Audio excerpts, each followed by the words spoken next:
He who gathers during the summer is a wise son, but the one who sleeps during harvest is a son who causes shame. Hello, friends. This is Stella Sanobokelo, welcoming you again to the Family Enrichment Hub. I have the honor to be speaking today about how we need to prepare financially in order to enter the retirement season comfortably at family level. I've spoken about the importance of us preparing ourselves mentally, spiritually, psychologically, financially, and in all these different aspects. I've talked about the social aspects we need to factor in order for us to remain relevant and bearing fruits even during the time of our retirement. And today I want to be sharing a few insights that we can apply in order for us to retire comfortably into our next season. We all know someone or two or many people who lived large and abundant lives during the time of their active employment, only to retire into lives of misery, into lives of poverty, into lives of suffering, and generally begging. You do not want to retire like that. And so it's important for us to anticipate the time of retirement. It's important for us to make the necessary preparations. It's important for us to put our heads together at family level and write out what we desire, how we want to live our lives, how we are going to sustain our lives as we enter the season of retirement. And so, allow me to share some insights that can be of help as we navigate the subject of financial preparation for retirement. And the first one, for those of us who are earning salary, we need to appreciate that salary is a seed. All financial gurus that I have listened to have a general agreement that your salary is not an end in itself. Your salary is a means. Your salary is a vehicle to that destination that you desire to reach to. And so you need to handle your salary wisely. You need to use your salary appropriately so that it can take you to the place that you desire to be. So let's appreciate that salary is actually a seed that we need to sow in the ground, that we need to send to work so that it can come back with the returns that we desire, that will take us through our retirement season. Another thing we need to appreciate, I've mentioned here on this very sub series that the best time to have planted a tree was 20 years ago, and the next best time is today. Trees, by their very nature, take a long period of time to grow into maturity. Trees take 5 years, 10, 15, others even take 20 years before you start to collect fruit from them. And so we need to grow our financial trees today.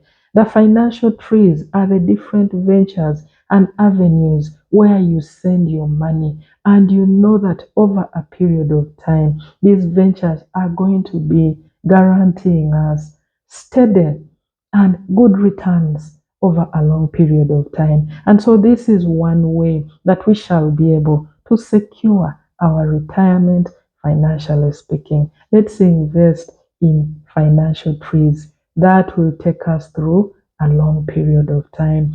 I also want to help us appreciate, like the English people say, that don't put all your eggs in one basket, because when the basket falls, you're going to have all these eggs broken. They will all break and you will lose out.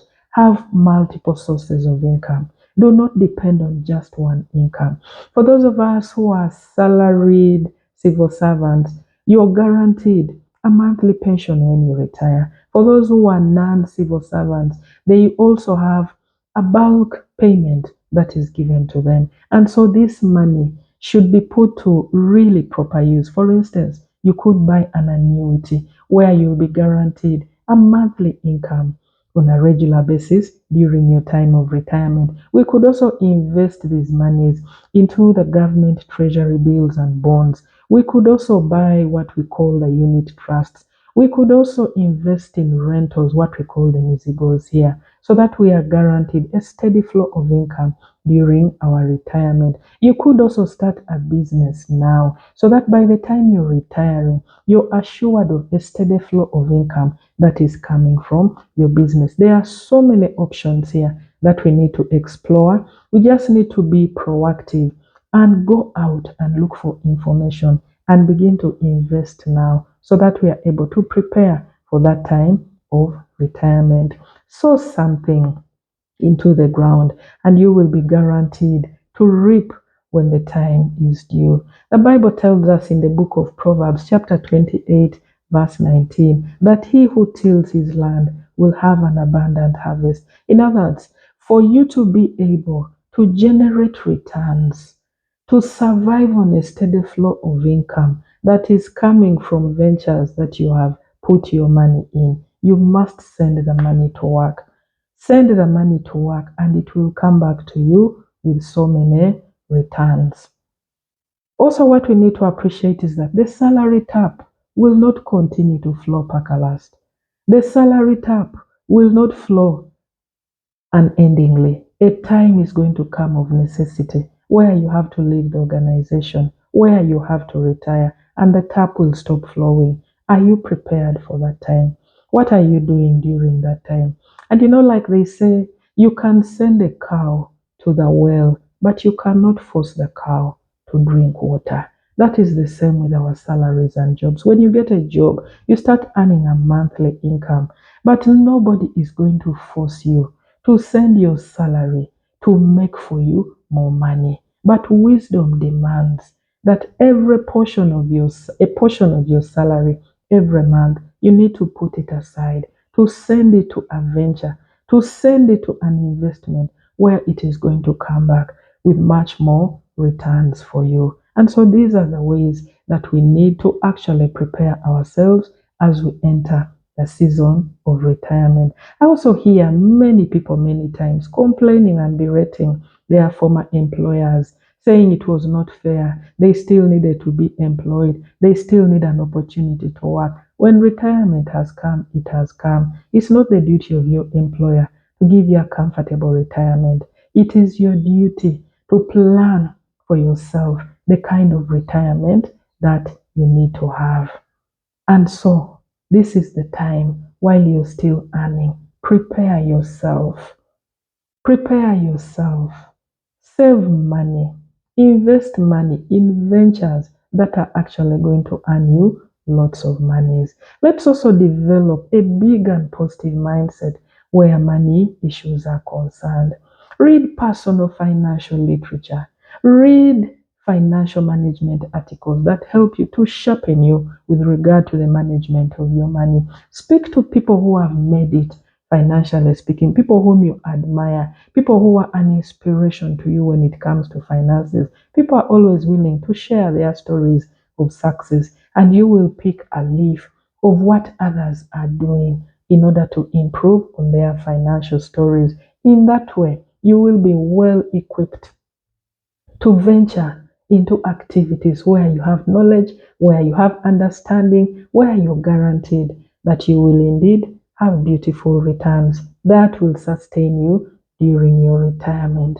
Develop your passions, develop your likes, develop your interests, because all these can be turned into income generating activities for you during your time of retirement. And that could include counseling for me, family activities. It could be motivational speaking, it could be public speaking, it could be coaching, it could be mentoring, it could be training in so many different aspects.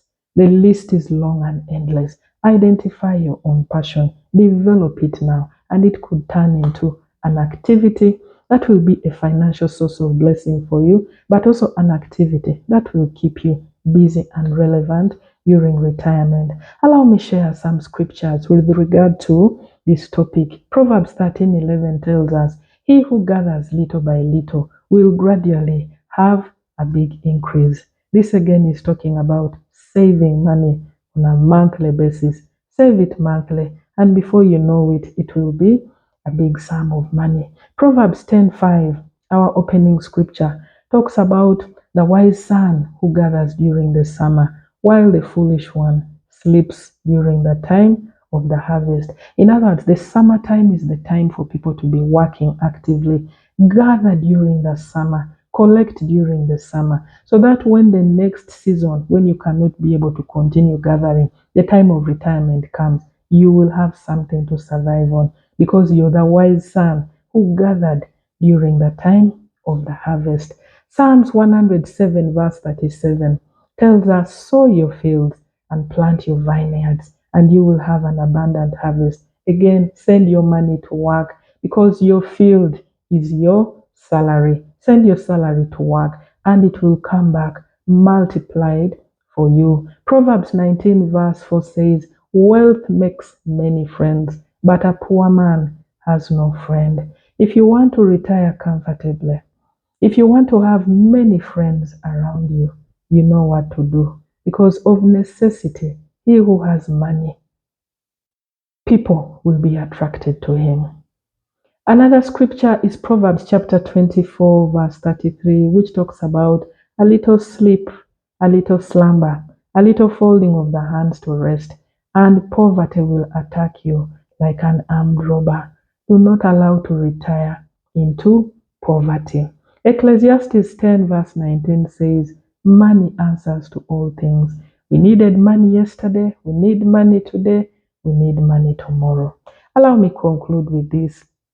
In the house of the wise are precious treasures, but a fool swallows and eats up everything that he gets. The wealthy are always thinking of multiple streams of income to sustain them, while the poor think of only one source. Where do you belong? Be the wise person who is going to retire with a lot of money, because money will give you opportunity to be a blessing to your family, to be a blessing to the society. Do not retire poor. Thank you, friends, for listening in. Kindly share this message widely, for this is how we shall transform our society through the family. God bless you. Bye.